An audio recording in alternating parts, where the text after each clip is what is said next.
Instagram is interesting because it became the app of the 2010s. And it was also a platform, the first platform perhaps, where businesses and users were on the equal playing field. In the late 2010s, we were in this very, very interesting and chaotic space where people placed huge value on having more followers on social media, specifically Instagram. And what we started to see as 2017 turned to 2018 was this distinction between services where you could pay 20 bucks and get 5,000 fake followers, and a new brand of services that were called organic growth services. In the late 2010s, there was a precedent set in the United States where these types of fake digital cloud boosting were illegal. I think nowadays people don't want to put in the work. Like, we're pretty much fed instant gratification. That's why I think it's controversial, is that a lot of people are fed this constant positivity, everywhere, just this positivity.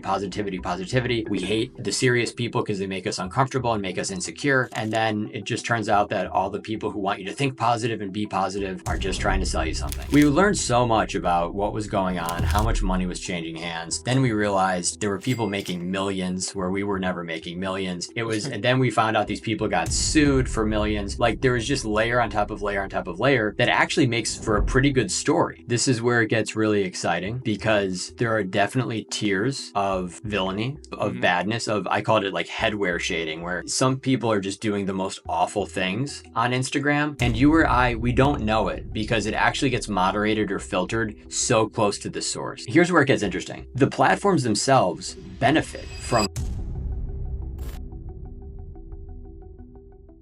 What's going on, everybody? Welcome back to Beyond Ordinary.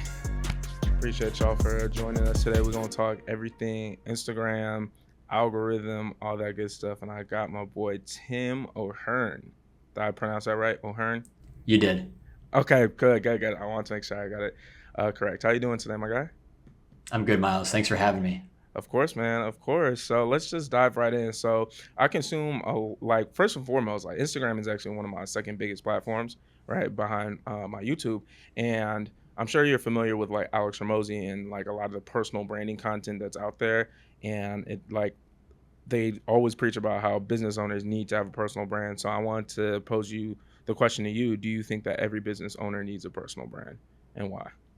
Generally speaking, business owner is a little too wide to say that everyone does or does not need it. I think if you do lead generation or you actually do sales conversions from online platforms, from digital media, then yeah, you definitely need some type of online presence. So for example, I have a low presence, but I also sell books online. So of course, there's some ways you could find Tim O'Hearn on the internet.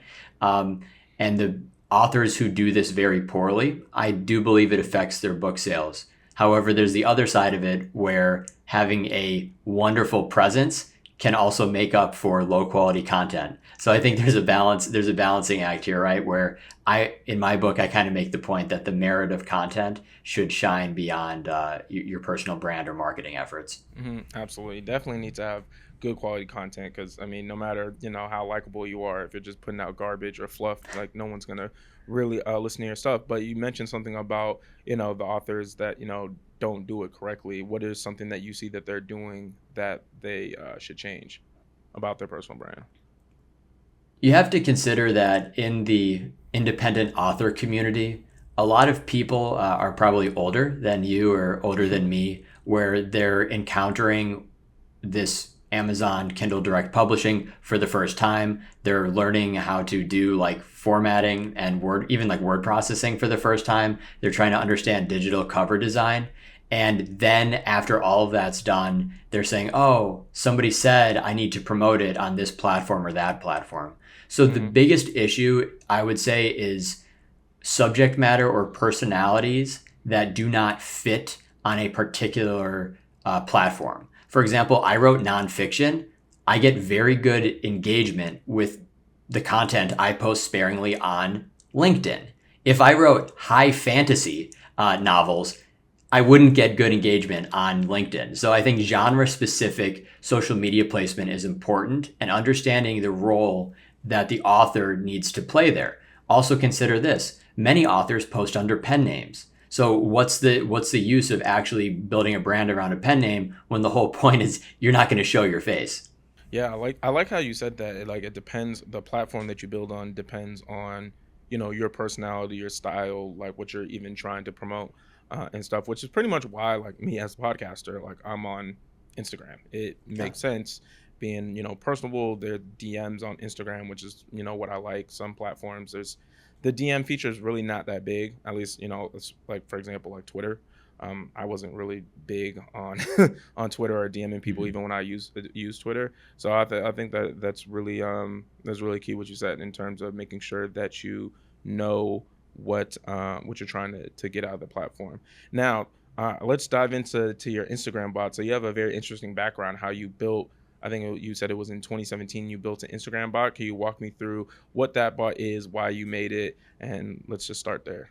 In the late 2010s, we were in this very, very interesting and chaotic space where people placed huge value on having more followers on social media, Okay. specifically Instagram.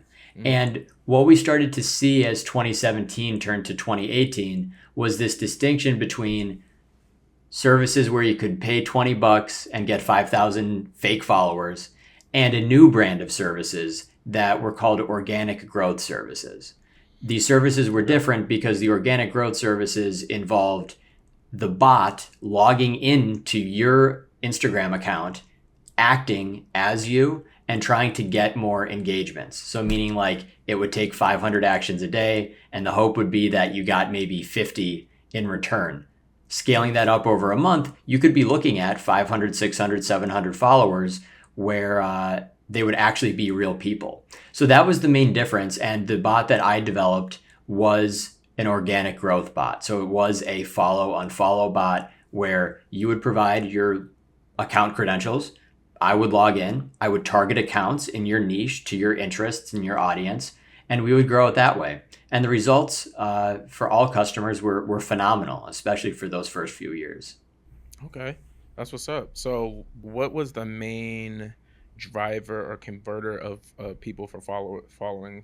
Were you just liking people's posts? Were you DMing people, striking up conversation? What was it about doing to get people to convert as followers? There were many different things we tried. So at first, DMs seemed really good because in a DM, you can also redirect someone if you do have something to sell, for example, you can send them Hmm. to a website. But the platforms restricted this. So Instagram restricted this really early on. Mm, Primarily, we were following. So the main activity was following, and the thought was that if you only have a few hundred followers, if an account follows you and it looks genuinely human, there's a decent chance, there's a decent chance you're going to yeah, click and you're going to check out who they are and what they're doing. And if their content's good enough, you'll think, "Hey, like sure I'll follow you back." And right. that was the main thing. Now we also did it for likes at first, and the reciprocation rates for likes on pictures was also pretty good. And we also did it for comments. So imagine this: not only does someone follow you, but they also comment on like a picture you posted 2 months ago and say, "Hey, bro, like I'm feeling you," and the fire emoji. That was an actual comment we would leave on people's photos. But the truth was, we didn't know which photo we were leaving it on. It was almost random, where we were Mm, posting generic, positive spam that seemed like it was coming from a human that then enticed people to look at our customer accounts and hopefully interact with them in turn. And it worked. oh wow. So that's actually pretty dope. So what did you? Because I people still to this day I like sell followers and stuff like that. I don't know why people do that. Why do you think it's more effective to have a growth bot as opposed to just paying for followers, like 10,000 followers or whatever, to seem legit? In the late 2010s, there was a precedent set in the United States where these types of fake digital clout boosting were illegal. So Mm, to sell the service was illegal, which meant many of the operators then went to other countries, which made it harder to get refunds or whatever. But that also technically anyone buying that activity was participating in an illicit market, like a market that had been known to be illicit. For me or you, we probably didn't care about the legality of the activity back then. We were probably thinking, hey, I want more followers. And the more reasonable, what caused people to withdraw from this in the more logical terms is that the followers also disappeared. They weren't useful because they showed up usually all at once. They increased that number and it gave you a little bit more, clout. But then they would drop or they would never interact with you again. So people Yeah. started to realize that it wasn't that good of a deal. You could fool some people, but there was no audience building whatsoever. The difference was going into the more organic space. The majority of the interactions you were getting probably were generated by humans, Hmm. even though they were initiated by our bots. So that was a huge difference. And there were a number of news articles during that period of time, 2017 through 2018, where there was a huge shift from fake $20 for 5K to then 30, 40, $50 a month and no guarantee, but you'll get a couple hundred followers. Yeah, exactly. I agree with you. It's very easy to spot fake accounts because whenever like I see someone with a big following, the first thing I do is I'll look at how much engagement are you getting? Are you getting a lot of comments? Are you getting a lot of likes? Because like if you have let's say 50,000 followers and you post a reel and you get like 500 views, it's kind of off. So it's like Yeah. I know that you paid for it. So I'm glad that more people are seeing through that. Do you still sell the bot to this day, or did you retire it or what? Yeah, so we retired it, and it's Yeah. also worth mentioning that as much as I say, hey, I'm blowing the lid off this, I'm telling all, the truth is that when we ran the business, we did not identify it as a bot service. So we just said, hey, give us your credentials and we'll get you more followers. And we claimed we were compliant. Hmm. We were not compliant with Instagram's terms. That's the truth. I'm But dead. we had Yeah. to do some things, to more or less to get away with it. And in the grand scheme of things, did we really cause harm? Not really.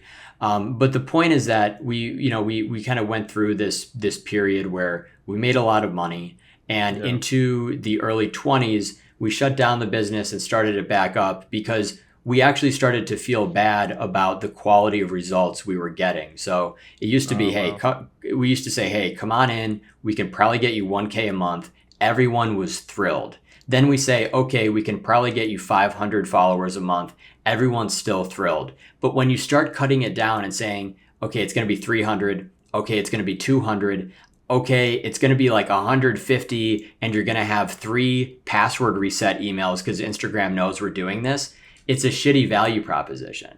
Yeah. So eventually we made a decision more based on integrity. Like, we lasted so long that almost all of our competitors had shut down. So even during times of where we said, hey, we're not accepting new customers, our wait list looked like the wait list for the hottest product. It was every day we had people saying, we want to sign up, we want to sign up, we understand that it's degraded, we want to give you our money. And we had every opportunity to take that money and to kind of continue this deception. But eventually we said, we are not going to offer the service any longer because we wouldn't run it on our own accounts because we Wow. don't think that the results are good enough. So in late 2021, early 2022, the owner bought out my share in the business, and that was the end. That was the end of it for me. Wow. I mean, props to you, man, for, seeing that the value of your product was deteriorating. And I'm sure you guys probably kept the price the same or maybe lowered it a little bit because of the results. But like you said, the value prop wasn't worth it. And so you wanted to exit. A lot of people wouldn't have done that. They probably would have just said yes to everybody. And, you might have a couple angry people here or there, whatever. As long as you don't get sued, that's how some business owners think. So, shout out to you, man, for sticking to your morals.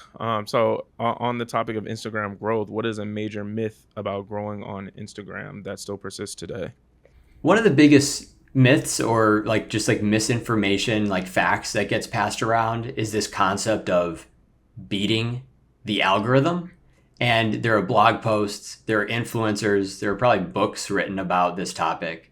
And what I keep saying is that you can't beat the algorithm unless you know what it is. And you can't know that even if you work at Instagram, because the technical complexity of what comprises the feed algorithm, the explore page, the hashtag search is well beyond the understanding of any single person. So to try to provide it in a book or a course or a pamphlet is just fraught with all types of misdirection and falsehoods. So that's one thing that I had basically half a chapter on it in my book that I took out, but it was basically me just finding examples of people who claimed to these self-proclaimed experts and me saying, you have no idea what you're talking about. Of course, there are things that we've known over the years. Like there was a time where adding more hashtags to your photos actually meant you were like guaranteed slightly better Yeah, performance. I There are remember then that. time right, and there are times where like, hey, we're pretty sure if you use these keywords, it's actually going to go poorly for you because these keywords might be shadow banned or disadvantaged in shadowy ways. But the truth is that there's no common knowledge for like actually beating the algorithm against having just like good content. So that's the main thing. And the book addresses it from a lot of different perspectives of like, it's very, very hard to cheat and to find these like growth hacks or whatever for it. This idea of like being able to manufacture virality, I don't buy it. Yeah, exactly. But one thing you mentioned is, good content. There's no real way to, quote unquote, beat the algorithm, right? But if somebody is listening to this, or, hopefully a lot of people are listening to this and they hear that, the word good content, what does that necessarily mean? Once you're on the internet for a while, you develop this sense for things that you want to see or things that kind of excite you. I think I've been on the internet for long enough that I've described myself as a digital burnout, as someone who used to feel that rush of dopamine on Reddit or on YouTube or that excitement with starting up the computer and logging in. When I think of good content today, it's content that evokes those same feelings of what I felt when I was a kid or when I was a teenager using the internet. But it's also this cynicism I feel as an adult, realizing that a lot of the content today is quite poorly constructed. And it's not to say that it's disinteresting.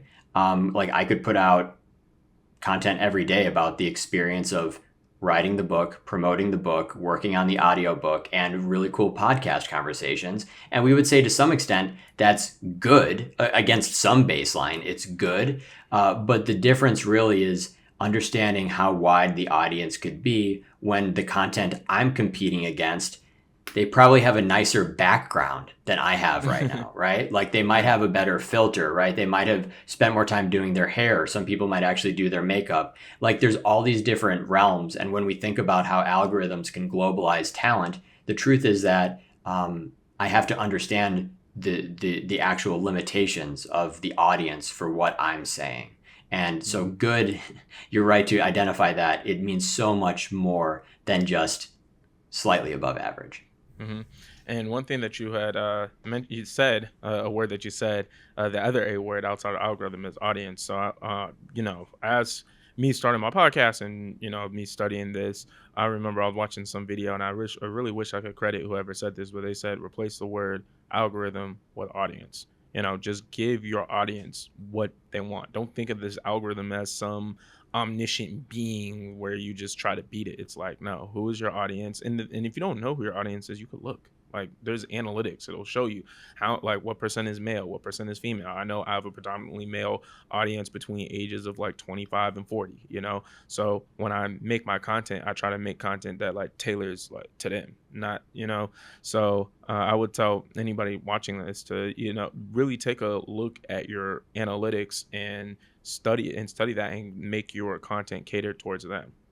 Don't always just try to make wide content. So that's my little tidbit. Oh, so what's something that the average user of Instagram doesn't understand about their feed? At this point in time, many users on Instagram have never used a feed that is chronological. So when I started using the internet and Yep. I was on MySpace or even early versions of Facebook or early versions of Instagram, the feed was simply chronological content posted by your friends or people you followed. Yep. And today, it's actually nothing like that, especially on Facebook. It's nothing like that at all. Mhm. And what they don't understand is why things have changed. Because frankly, there's of course some time ordering element in all feeds today, but it's been completely supplanted by the news feed, by the algorithm. Chronological feeds did have an algorithm. It was called sort by posted time. Right. Now an algorithm is doing something totally different. And what they don't understand is why. The main reason why is because it's so much easier to insert ads when a user gets a little bit confused about, oh, the ordering, or they don't know what they're expecting to see. So if it's now like 30 or 40% of all Instagram feed content, all Facebook feed content is ads, it makes it a little bit more palatable. Because on Facebook today, it's not just all your friends posting what they did when they got home from school today. It's a lot of different content sourced from different areas. The other thing about the feed and that people don't understand is how much easier it is to experiment on users. So the example would be on MySpace, which, to be clear, MySpace didn't really have a feed. It had like a bulletin board system. It wasn't what we've seen on Facebook. Like, it wasn't like the Facebook thing. But on Facebook, you would think, okay, if I'm scrolling through and I see something that's posted by someone I don't know, in 2009, that was very, very interesting, because you were like, how did that even get there? I didn't know Right. this person isn't in my network. Like, how did I get there? But now the whole point of the feed is to test new content that you haven't seen before, that isn't from your friends, and see if you like it or not, which means explicitly, maybe you give it a thumbs up. Implicitly, maybe you view it for a little bit longer compared to other content in your feed. And Right. people probably also wouldn't know that a huge part of these recommendation systems, these like data processing systems that are determining what Myles likes or what Tim likes, they're considering just what we view, not what we tap on. And that's really important as well. Yeah. Yeah. You hit the nail on the head. Like, honestly, like, it's so crazy, like, how Instagram has evolved. I noticed it a long time ago about, like, it not being in chronological order. Because I want to say I've had the same Instagram account probably since I was in maybe like seventh grade. I'm 27 now, and I vividly remember back then you could scroll to the bottom, like once you hit that, like, because it was in chronological order. So if you didn't see, and it was based on your friends too. So if none of your friends posted after a certain time, your feed was done and you would Yeah. log off. So I'm assuming that they did that because they want people to stay on the platform longer. They want to have an endless pit. If you want to scroll for 24 hours straight, I mean, you can. But back then they didn't. But I want to ask you in terms of Instagram. So what made you, so I remember Instagram used to be just very casual, like almost like Snapchat. Like, you would just post like what you were doing, and then now all of a sudden it's like, you know, you might take 100 pictures, but you only post like one picture. You got all these different filters, all this other stuff. What do you think caused that shift, in your opinion? Instagram is interesting because I make the case it became the app of the 2010s kind of overnight. And a lot of these factors had to do with the demographics that adopted it. So I'm 3 years older than you. I graduated high school in 2012. And that was a very interesting time because depending on if you lived in a big city or small, East Coast or West Coast, you had different experiences with MySpace, if you were lucky, Snapchat, Facebook, Twitter, etc. And really, the case that I make in Framed, my book, is that when Instagram first came out at my high school, everyone just said, oh, this is kind of a girl thing. Like, we filed it away as this frivolous place that women from my high school posted pictures. And meanwhile, the whole school was on Twitter and Facebook, but Instagram was regarded as this girl thing. And then a year or two later, and all my friends that I surveyed were on the same page. Then we realized that Instagram had become this like quasi dating app, if you will. Like, it just became a way where the social relations and interactions were in some way much freer than Facebook, and just much more direct in terms of checking someone out, seeing if you like them, sliding into the DMs. Like, the whole concept of sliding into DMs, which was a cultural phenomenon in the 2010s, was born out of Instagram usage patterns. So I think we saw just a major cultural shift of how teenagers and young adults in the United States adopted Instagram, and that's really what led to this the market seriousness. I will also add that it was a platform. The chapter is called "Why Instagram," and it was also a platform, the first platform perhaps, where businesses and users were on the equal playing field. They were on the same footing. Whereas previously there was always this awkwardness between like a fan page, a business page, like are they trying to sell me something? Where we found that any business that had strong content, like visual content, Hmm. tended to have a very prominent place on Instagram. So whereas on Facebook, your feed was your buddies and those family members you hated, and maybe one or two pages that posted weird content. You go over to Instagram by like 2014, and there were tons of very, very interesting like fan pages you could follow to enrich your feed alongside your friend stuff. So it's really those three or four factors altogether. Hmm. And then can you kind of explain a little more about what you mean by, you know, companies and users are on the same playing field? Same playing field in terms of what? Really how the profiles are represented. So Okay. early on Instagram, yeah, so really early, like there wasn't a distinction between a business page or a user page. And even today, if we take away the concept of sponsored posts, I know you can have a distinction on the account, but it's pretty much the same thing. Like the feed is the feed, and it encouraged businesses to post content that wasn't necessarily as salesy. It was just a place to Hmm. post beautiful pictures. So any business that was able to post beautiful pictures was seen as a content creator in the same way as your friend from math class was. Hmm. Hmm. And so for somebody who does have a business page, what do you recommend they focus more so on, reels now, or just regular posts, stories? What do you think is the most, I guess, the best way to grow, at least on Instagram? On this, I will admit that it's been a very, very long time since I've been paid to give my opinion on how to, reach success on Instagram. It's been a really long time. But for me, I will say that I have influenced or have used influencer marketers in the Bookstagram space to kind of promote my book, and some organically, some that I've paid. And it's very interesting to see how this community exists there. I've definitely found I've observed the strongest engagement and the strongest sales conversions from classic pictures. From just saying, hey, here's the book, here's how it works. Tim O'Hearn wrote it and it's wonderful. And whether we're talking 1,000 followers, 10,000, or 50,000, the pictures have performed so much better than reels, et cetera, et cetera. And I think the point has to be that we talk about authenticity, believability. When you have an influencer, it's very easy to say or to determine, is this person a shill? Are they just shilling 20 products every day? And so if they Yeah. have just a super dense, like if their story is just like all these like super dense little pictures you can click through, you're not going to take them seriously. But if you can tell that they're more carefully curating the feed with a couple, maybe paid or sponsored posts, you're going to be a lot more, you're going to take it a lot more seriously. So that's the advice I give. And it's because I have actually seen positive ROI from it, even over the last few months. Okay.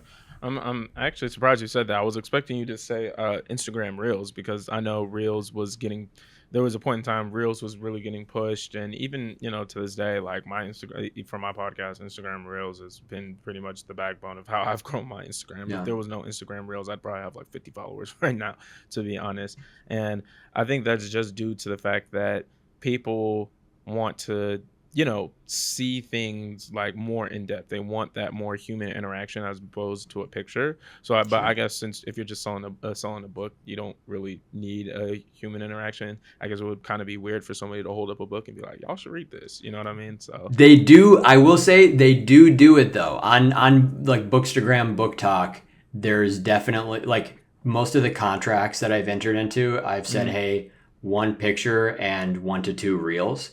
And I'm not saying the reels suck. Like I'm not saying they're not good, Yeah. but some of them, there are different styles. Some people will use the description of the photo to talk about their book.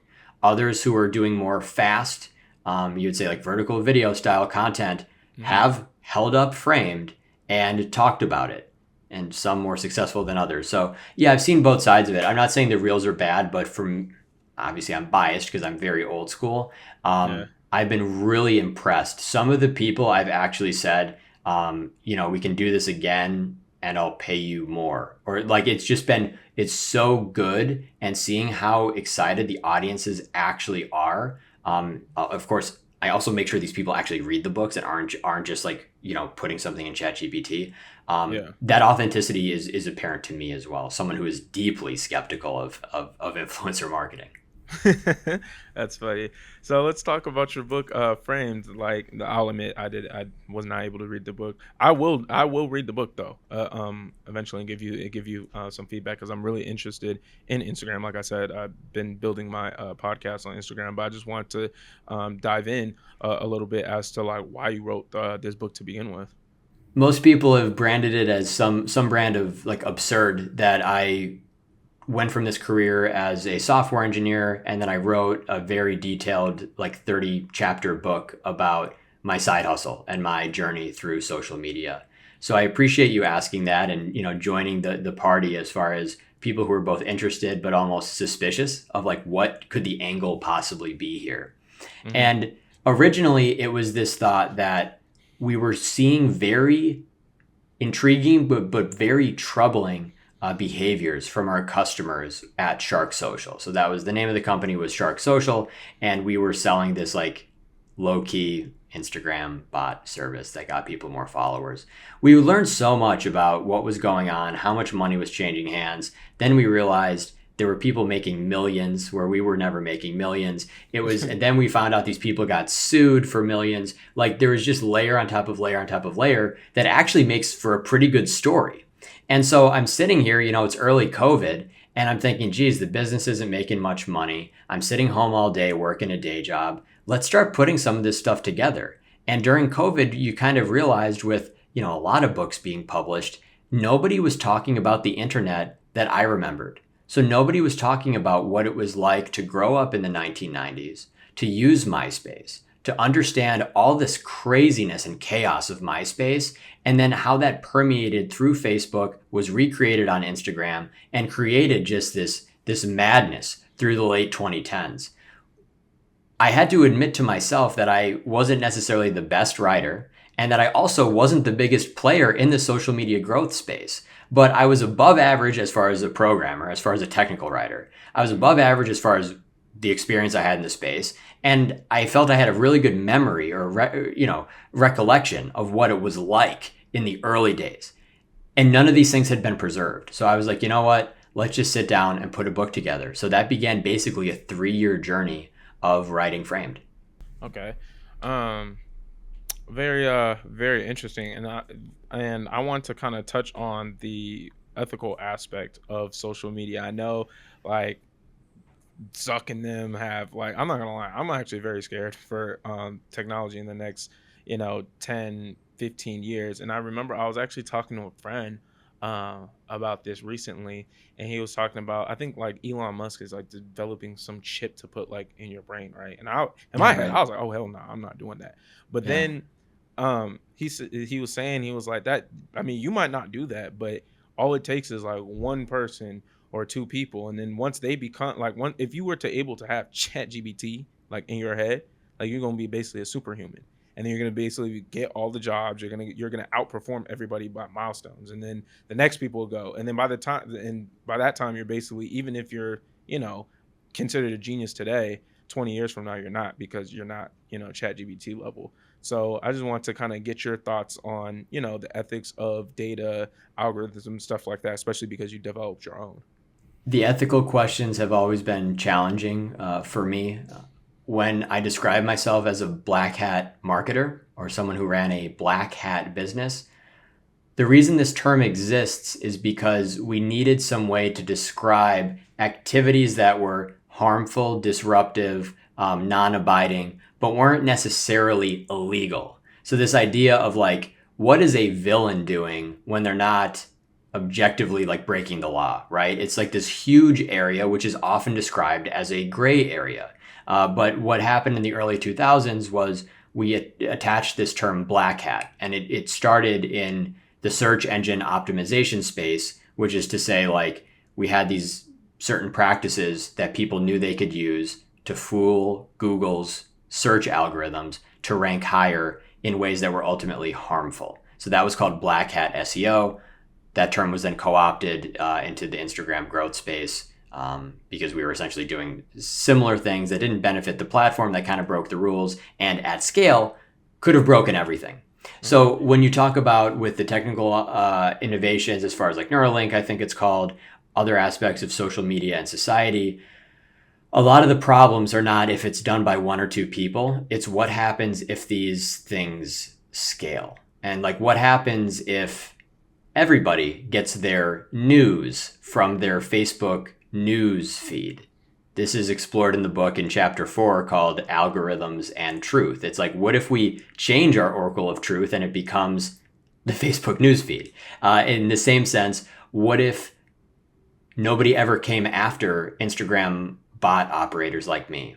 First of all, I would still be doing it, but also you would log into Instagram today and you wouldn't be able to know if your audience was real or not because, maybe humans are outnumbered by bots 10 to 1.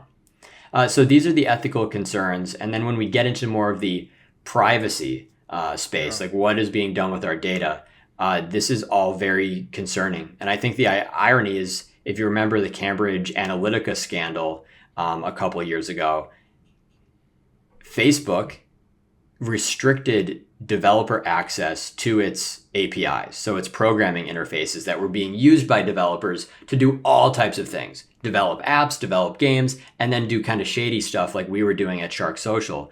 But the point is that they didn't do the restrictions because people were creating bot programs. They didn't do it because Shark Social was making money by getting people more followers. Mm-hmm.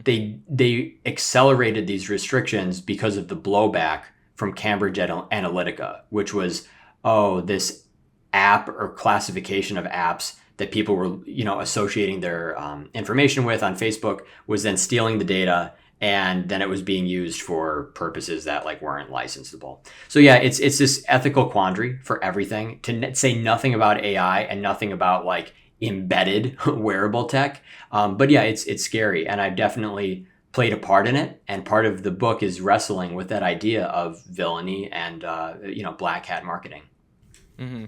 So one thing that you had said earlier, you were talking about you were helping people rank higher on Google or something. I don't know if you said that you did that, but you were saying that you were helping people rank higher on Google, and it was harmful. And I wanted to ask you, what is so harmful? And you're kind of also describing your bot as like that it was harmful, but I want to know why you are saying that it was harmful when you're literally just helping people grow organically and help connecting. Like, is it really that? What's the difference between the bot that you did, and if somebody for whatever reason wanted to sit down and do everything your bot did in terms of interactions physically? You know what I'm saying? So I wanted to ask that. Sure. So I'll start with the origins of black hat SEO. So meaning, what are some of the tricks that people used to use in the early 2000s, and really they still embedded today, to rank higher in Google search? And I never was paid to do this, but the example would be this concept of backlinks. So if you have your own website, how does Google even find it to rank it in the first place, right? So you have Google search where you enter a query like, who is Tim O'Hearn? If you type that today, you'll find my website, and you'll find also other guys named Tim O'Hearn, unfortunately. But if you need to populate and you need to find, maybe there's a new Tim O'Hearn who created a website today, there's a separate process called a crawler. And what it is this, Google will crawl billions of web pages probably tens of billions of web pages every month to try to get an idea for what content is there. And if there's certain keywords, such as the keyword Tim O'Hearn, it then has to figure out how important that mention of Tim O'Hearn is on that website compared to all the other websites that might contain the words Tim and O'Hearn. So I give a little bit of a lesson on actually SEO and how Google PageRank works. But the issue, or the what you're like, what does that have to do with ethics? The issue is that if we know that one site, an authority site, for example, linking to my site, so tjohern.com, if one site links to my site, that gives me a little bit more authority, which makes sense because you're like, okay, like that makes sense because that's how things work in real life. If multiple people are like, hey, here's Myles, here's Myles, here's Myles, you're gonna like naturally that's how it works in information Yeah, retrieval works in the referrals basically. yes. But the issue is that if I created 100 websites and I posted a bunch of bogus content on all of them, and all of those 100 websites then linked back to my main site, tjohern.com, they could ostensibly increase my rank while providing like no value to the internet at all. So a huge part of the early vectors for abuse was creating what were called like they were essentially backlink reseller services where people would say, hey, I have an account. I'll throw in a URL that links back to your website. You'll pay me this, and slowly your search engine rank will increase. So that was that practice. And why I mentioned it is because when we talk about the harm of black hat practices on Instagram, it's pretty much the same thing. It's that by doing this, it might not be apparent like what's going on or why it's so bad, but at scale, it creates this huge problem of nuisance activity. Meaning, if I log into your account, I take 300 actions per day. Reasonably, you could take your phone, you could do 300 actions per day. So what's the difference between a human and a bot? The issue is that we weren't taking just 300 actions per day. At some point, we had thousands of customers. We were actually taking like 1 million actions per week, right? Like it scales pretty quickly. And we weren't even the largest player. So not only is there a technical cost as far as like the platform having to support this throughput to store these things, but then also there's a question of platform integrity and user experience. During that time, the reason the New York Times was writing about it was because they were getting spam comments all over the place. So I was facilitating spam, but just because I was leaving the thumbs up emoji, nobody really cared about me. Just the same way, though, I could have been leaving mean comments. I could have been trying to link to pornographic websites. I could have been trying to phish you. I could have been trying to get you to download a virus. The point is that I had this vector for like manipulation and for just pulling off scams that made the platform look really shitty. So that's why the platforms care so much about it, is that unchecked and at scale, automation activities can do a lot of harm. Mm, I got you. I got you. So, so as I'm hearing you, your logic flow, and I get that. It's at scale. Depending on who it is, it could be bad. So why don't they just, instead of banning the actual farming of bot activity, why don't they just ban the bad actors that are like doing bad things? You know what I mean? Why are you trying to ban somebody who's leaving thumbs up or who's trying to, I guess, make connections even though it's a bot compared to people that are doing bad? This is where it gets really exciting because there are definitely tiers of villainy, of Mm-hmm. badness, of I called it like headwear shading, where some people are just doing the most awful things on Instagram. And you or I, we don't know it because it actually gets moderated or filtered so close to the source that you can't even find it by accident. You don't stumble upon it. Mm-hmm.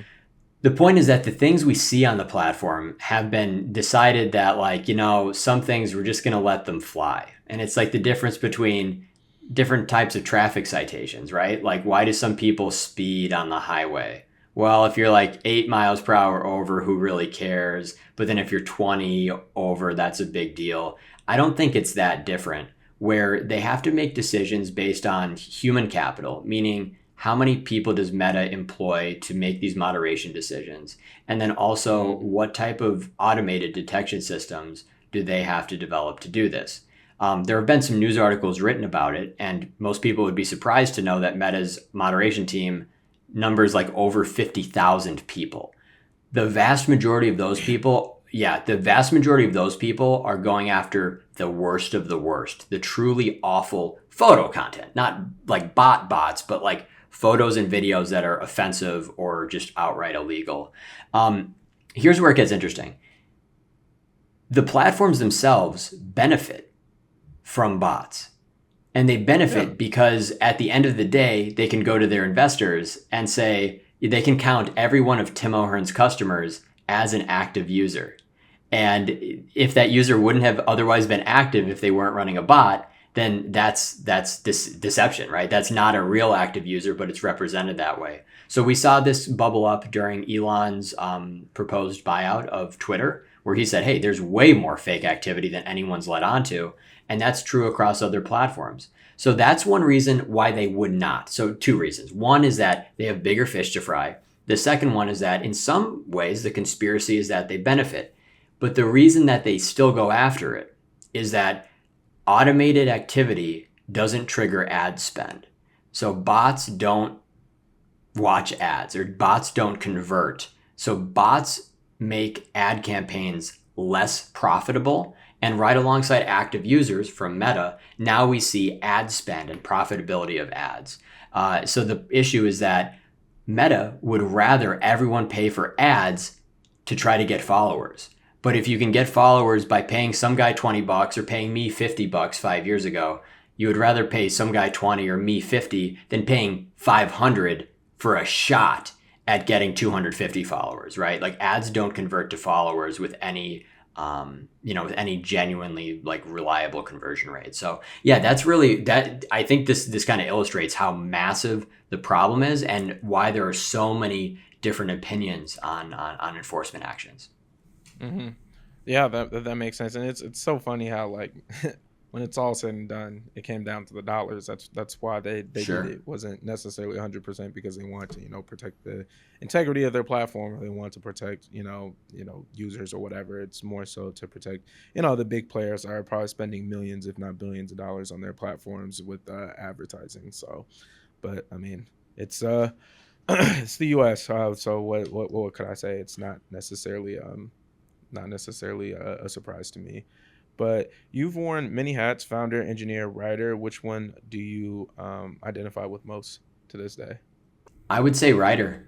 And Hmm. even though I've made the probably the least amount of money as a writer, it's something that I've developed over the course of my life. So saying like writing essays when you're a senior in high school, when everyone's telling you writing essays is uncool, writing like short stories when you're a freshman in college while you're studying computer science. It's been this pursuit while it's like zigging while everyone else zagged. It's like taking one path while everyone is moving farther and farther away from written content. I'm so proud that I stuck with it to the point where I was able to publish a book before AI has ruined everything in the Yeah. nonfiction writing space. So I'm most proud of it, and I identify it with it most strongly for sure. Hmm. Yeah, I could tell. Like it seems like when you have been even throughout this conversation when you've been talking about the book, like you seem I don't know a little more lively than when you're talking about the bot. Even though I'm sure the bot made you significantly more money. So Yeah. that's been very interesting. But oh yeah, I do have a question. I'm glad I remembered it. I forgot to write it down, but I'm glad I remembered it. So I actually went to go visit my fourth grade teacher not too long ago, about 2 weeks ago, and I remember probably like last year when I visited her, her oldest, I want to say was in seventh grade. I think he's in eighth, about to go into ninth grade, and she was telling me about how he doesn't even have an iPhone because she doesn't want him on social media and whatnot. So I just want to get your thoughts on like people or allowing like social media and how it's influencing the youth, and do you think how you know early or late do you think you would allow your kids to be on social media? I'll talk about other people's kids first. And I'll say this: I'm on board with the they shouldn't touch it before the age of 13. There's no reason, and even certain media platforms with social elements should either be restricted or not used at all. It's not what we grew up with. It's totally different. So I'm thinking like probably for my kids, like a dumb phone, meaning like they will not have smartphone features probably until age 15. And then social media access, like age 13 or 14. I think just generally viewing it on a desktop or laptop computer is way less harmful. Um, in the more like thematic sense, like what's going on in America, what does this mean for our country? Are we at a disadvantage if other countries manage screen time at the state level? I have a chapter called Screen Grabbing. Chapter 6 in my book addresses this from an initially lighthearted perspective, which is growing up playing video games. And then it gets darker, where it talks about this transition of addictive video games, like actually feeling like drawn to play every day, all day, every day, and Mhm. watching as in the early 2010s, those same features from game design were brought to social media apps. And eventually, we find them in, of course, everything with like different graphics, sounds, animations, push notifications, etc. A lot of these things, I believe, were born out of video games. And Mhm. so I talk about that journey and how it relates to the emotions we feel as well. In that, like in the early 2000s, if you were looking for excitement online and you were on Friendster or Zanga or one of these really early sites, you would eventually run out of shit to do and you would go play video games. Like that was how it worked. But then eventually, more and more, we saw this shift where instead of playing video games, kids either watch people play video games or they find that these social feeds are addictive enough and evoke enough of an emotional response to the point that they're actually they're basically getting the same thrills from social media as they used to get from actually participating in games. Mhm.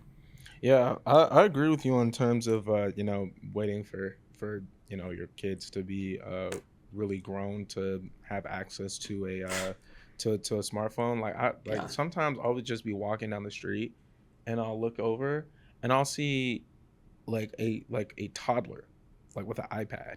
And it yeah. literally like, and I'm sure they're most of the time they're playing video games and whatnot on the iPad, but it just blows my mind because I'm like, dude, like growing up on an iPad is just insane. I remember I saw this TikTok of this teacher who quit, and she was saying that she quit because of social media because the kids didn't want to read. A lot of the kids didn't know how to read because all they Yeah. did was just copy the text and have it read it back to them, and they didn't really know how to write because they just typed everything. And it's just crazy to see the direction that we're heading in as a society, and it's kind of scary to a certain degree because I believe these platforms are definitely rotting kids' brains that are not even fully developed yet to begin with. So It's scary, and it does make you wonder at the state level, meaning like at countries, will we see this kind of play out in the geopolitical space? So like 10, 20 years from now,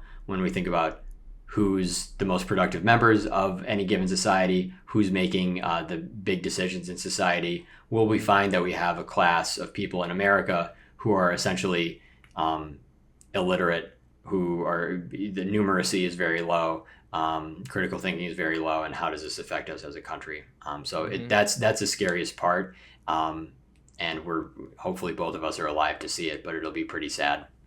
oh yeah, definitely. It's basically going to be Zuck and them at the top, who own these platforms, and obviously they want as many people as possible to use their platforms, so they're definitely going to push back on any potential bans and whatnot. So we're gonna see. I want to see it play out too. So can you give me a controversial take that you address in your book? Yeah, the book is filled with conspiratorial diatribes. So these different opinions I hold on different aspects of life, of technology, of society.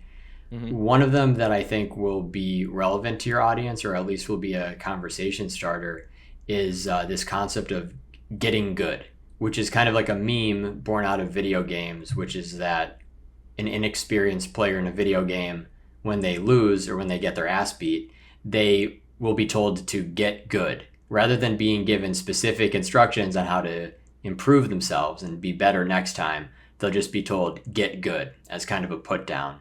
And what I learned in my journey through social media growth, making hundreds of thousands of dollars, having thousands of customers, and being able to call myself an expert in many senses, is that getting good is kind of the advice that exists on the internet today, or it's this truth that permeates through social media, which is that every day is somebody's level one.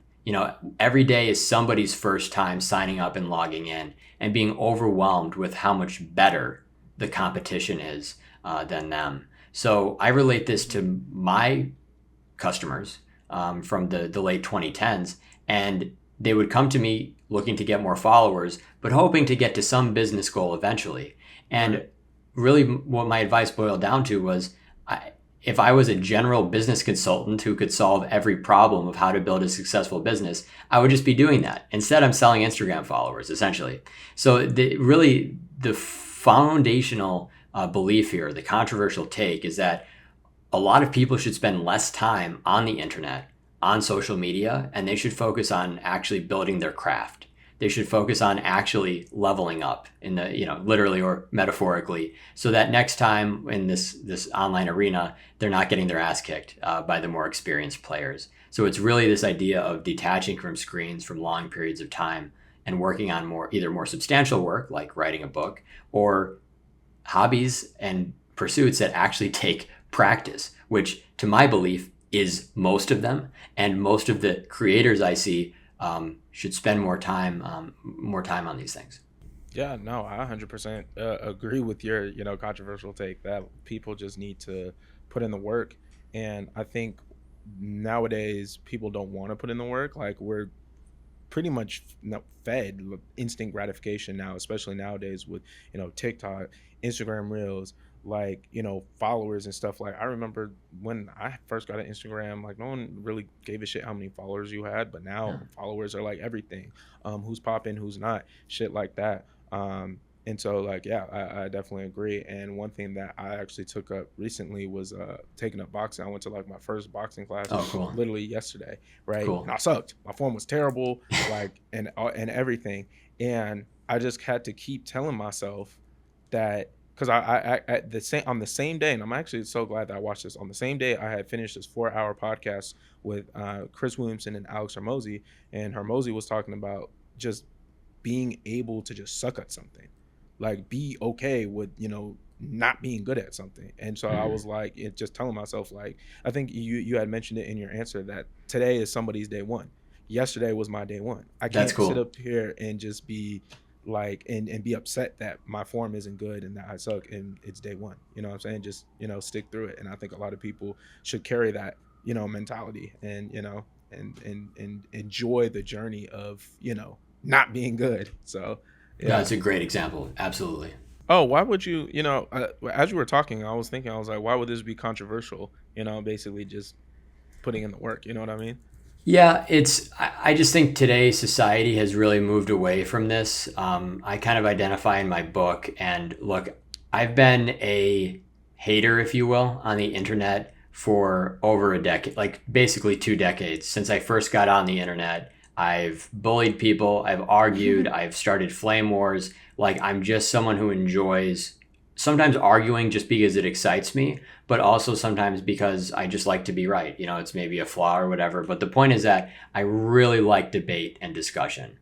And what I found in my writing activities, especially since COVID, is that there seems to be this like mainstream mocking of seriousness and of pursuits, especially ones that maybe are not as lucrative as others. So we have this, on one hand, we have this hustle culture, which is like, hey man, do crypto, work in finance, do this. And then we kind of have this other side, which is like, oh, this guy is taking this really, really seriously, like he's kind of a joke, or he's the person that people kind of laugh about. And I'm not saying I've been like ridiculed, but I've noticed the difference in conducting, basically saying the same shit on Reddit today versus saying it in 2018 or way earlier. The way that the audience is reacting suggests a much more like mocking tone towards seriousness, less of an ability to engage.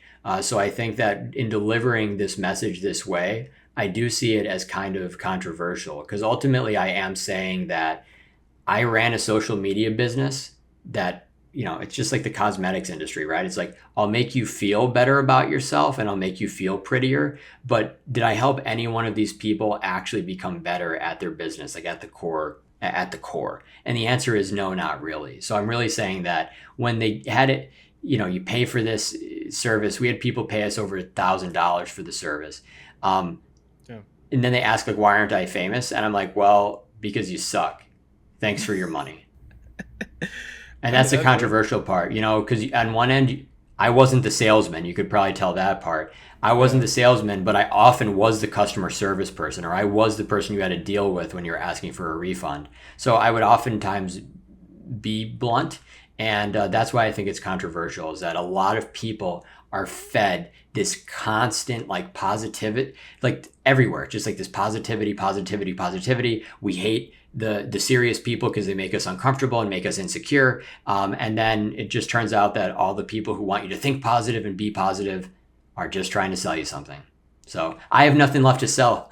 I have nothing left to sell. So I'm happy to kind of be this villain, to be this like I've just said, this pariah, someone who's expressed opinions in a way with could hurt my potential to be employable in the future, and I don't really mind it at all. Hey, sticking to your morals, man. Sticking to your morals. You can never go wrong with that. Um, so one thing that surprised me while we were talking off screen is, I was asking you for your Instagram, and you were like, "Oh, I haven't logged in like 6 years," and I'm like, "How is the person that is like pretty much like the Instagram guru who bought a bot not on Instagram? What made you not? I guess leave the platform for almost a decade." The funny thing was that while we were still running Shark Social, I stopped using my personal Instagram account. And many people see this as just a mismatch, or almost this paradox of how could you have possibly continued to build the bot and to learn about the platform while you yourself, while you weren't using it. Right. And the answer is that I've had probably 1,000 or 1,100 Instagram accounts that I have accessed in my time. And all of these, except basically five-ish, were burner accounts, meaning they were created by someone who wasn't me in a foreign country using a throwaway phone number for phone verification, a throwaway email for email verification. And these are the accounts I used to browse the platform, but to also continually understand what was going on technically. So to ensure that my bot was able to keep running, and as this canary, to ensure that customer accounts would continue to have a similar experience. Stopping using Instagram in 2019, I address in the book.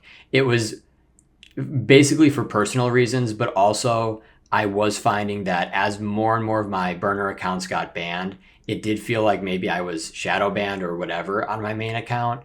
And I also decided like it wasn't worth the risk. But yeah, for those who do make it through most of my book, there are some anecdotes there of maybe the specifics of one of the last photos I posted and why that was very relevant. And then Hmm. also why actually I like the specifics of stepping away.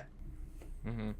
Okay, that's cool. Hey, go read the book, y'all, so you could get the full answer of why he has been off Instagram. But yeah, that was literally a lingering thought that I had while we were talking offline. What do you think your younger self would say to you today after seeing everything that you've accomplished? I appreciate you asking this. It is a question, the book's pretty introspective and it's a memoir in some respects. And to write a memoir as a 30-year-old who isn't a particularly notable person is this weird balance between like ego and informativeness and just understanding your place in the world, right? So for me, I say, the nerdy kid who decided that he wanted to study computer science is very much validated, because when I started studying computer science, I was thinking, if I do this the right way, I can industrialize cheating at video games, and I can hopefully make a lot of money by selling bots that help people cheat at video games.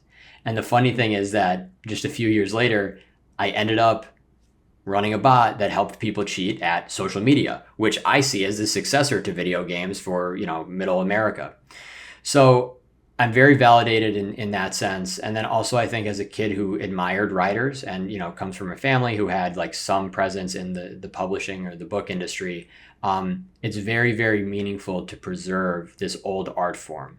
The amount of people who have said, I could never write a book, to me, I don't agree with that. regardless of if I respect that person as a writer or think they would write a good book. The point is that it's so easy to carve out the time if you give up a lot of the a lot of the technology dependence. So if you give up using social media on your phone, I think the rapper Big Sean has one of the best lines on this. He's like, most of the girls I know are addicted to social media.